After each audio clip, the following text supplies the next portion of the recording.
Hi, welcome to Craft Little Things. I'm Andrea. Thanks for joining me today. I'm going to show you how to make this coffin little sweetie gift box, or it could hold little party favours or treats or whatever for a Halloween party. It's from a download from an Etsy shop called victoriadesigns.com. And it's just under, I think it's £4, it was £4 something, and you get a PDF for the top, for the lid and the base, and you also can get JPEG, and you also get printable instructions, and there is a video I think on YouTube, I'm not sure.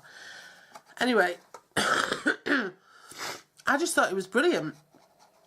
I had tried to make a coffin box myself, but I kept coming up against snags. So I might be able to make one now, because this might work as a sort of a template for me to be able to work things out a bit better. So I might try to do that, but I'm not going to pretend. I'm going to show you, because I think it's nice to support people who do design these things. And this comes like this, but I'm going to add a few bits and bobs to the one that we're going to make. So first of all, you need to buy yourself, support fellow designers, and buy yourself the PDF from Victoria Designs. I'll leave a link to that below. And it comes like this: the box top, the box bottom, and you cut this out, and then it tells you where you need to cut and where you need to fold. So it's pretty straightforward. Now you can cut it out using scissors, or you can cut it out using your trimmer. I'm going to use my trimmer because it's just a little bit more precise. I'm not very good, especially for these longer pieces.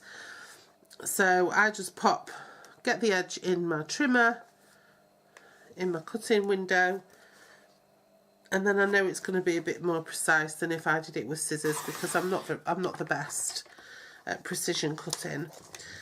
These little bits aren't so bad, but the big bits I'd rather just use my trimmer for. My mum was a dressmaker, and she was just brilliant at cutting straight lines. I'm not. So just trim all those off. And I just printed this out using, I do have a laser printer, like a professional printer, but I didn't use that. I just used my normal little inkjet printer, and I printed it in colour. Don't forget to print in colour, because obviously you want those coloured lines so you know where to cut and where to fold.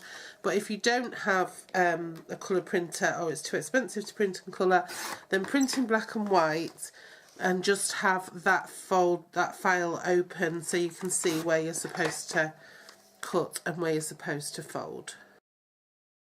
So that's that. Now for cutting then, for the bottom of the box, we want to cut on the yellow lines. So we want to cut here and here. We want to cut the bottom one of these two little marks here, and we want to cut these two here. Okay, so it's all the side marks. Okay, the bottom one of the little wedge, and that one there, and that one there. I suppose it doesn't matter so much that it's Halloween. It's Halloween, so you can get away with things a bit more. The bottom one of the little wedge. You know, if the edge of the coffin's a bit gnarled, it's not too bad, is it? And then for the other piece, I think we're cutting in the same places. Yeah, cutting in the same places. So all the side lines, the bottom of the wedge, and the sides.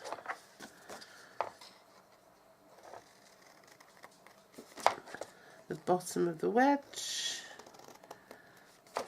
and the side.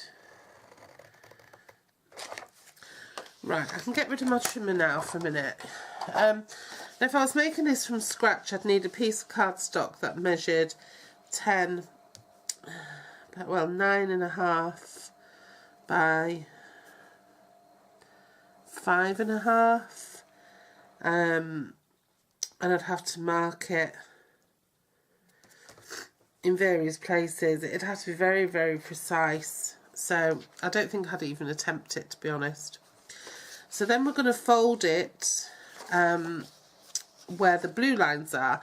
Now I found if you just fold between, get your bone folder out to burnish things, if you just fold between the cuts, it makes it so easy because the paper naturally wants to go there.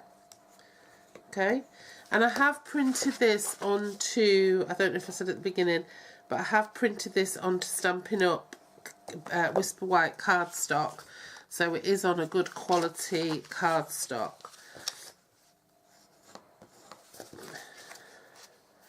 And I did use high definition printing image options on my printer, even though it's only a bog standard little inkjet that I did it on.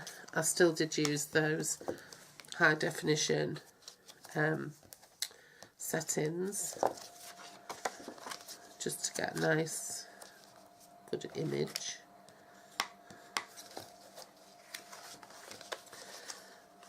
Now this one is going to be the hardest one for you to fold, but again, if you just sort of fold it to the two ends and then let the rest sort of follow suit, it does make it easier. Considering this hasn't been scored or anything, it folds really well, but again, that's the beauty of Stampin' Up! Cardstock, isn't it, as well? And then just fold these little flaps, these little wedges in,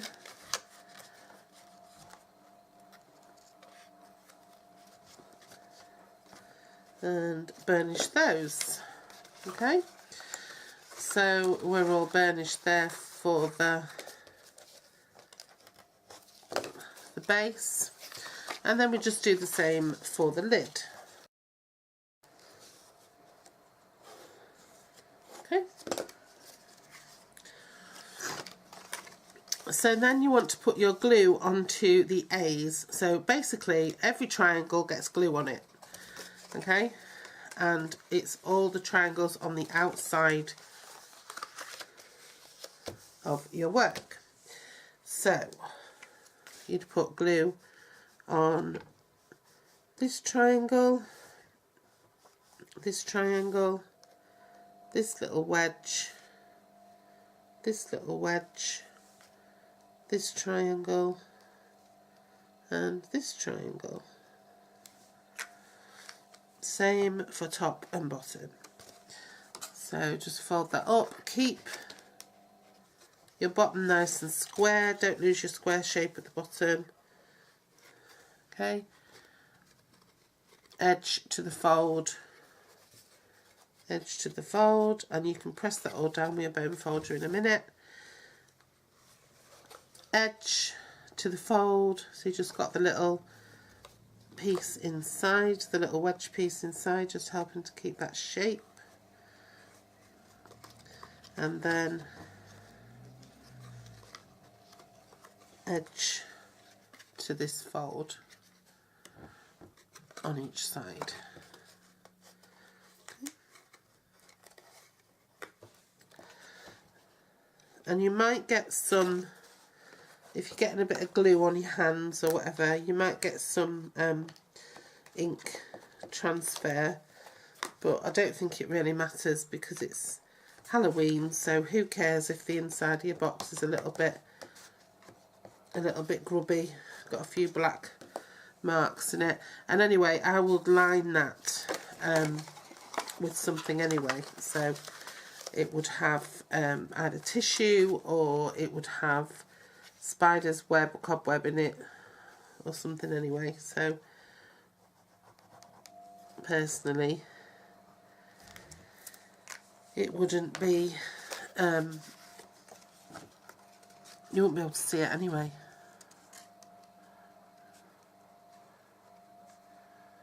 Gosh, it's so hard doing Halloween stuff with the sun blaring in my face.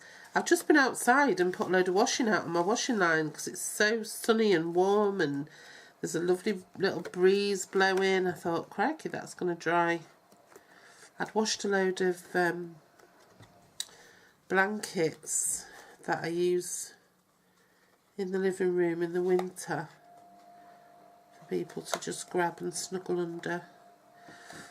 I never put any glue on that. I'm waiting for it to stick.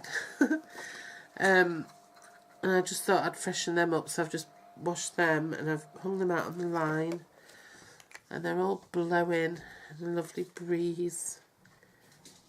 They'll come in smelling divine.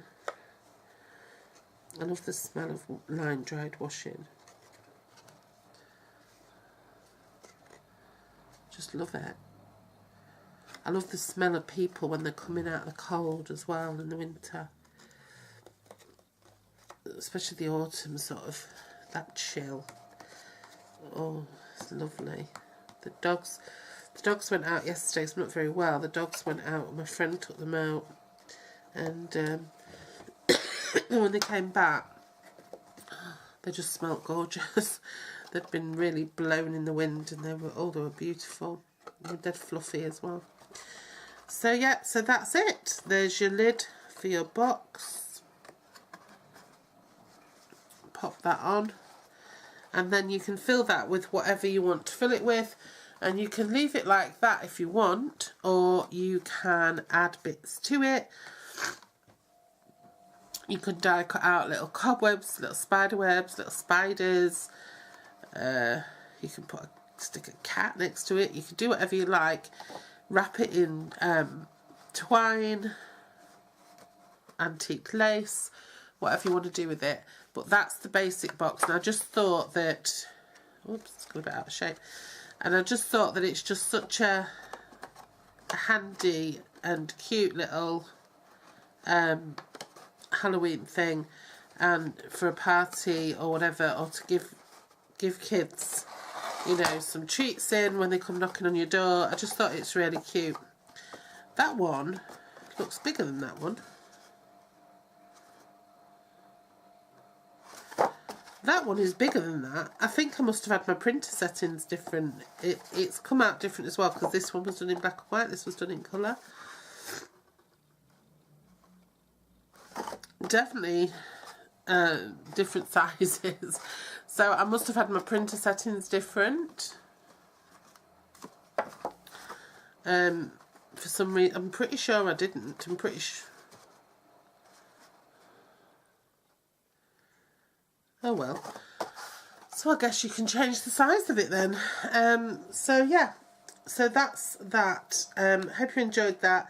And I know it's a little bit of a cheat, but I wanted to do something rather than nothing, because obviously I've been out of action, so I've not been very well. But I'm also going to show you another little way to use up some of these scraps from this. So stick with me for my next video, and I'm going to show you how to make some cute little Halloween bunting using up some of these scraps. Okay, thanks for joining me, and I'll see you soon. Bye.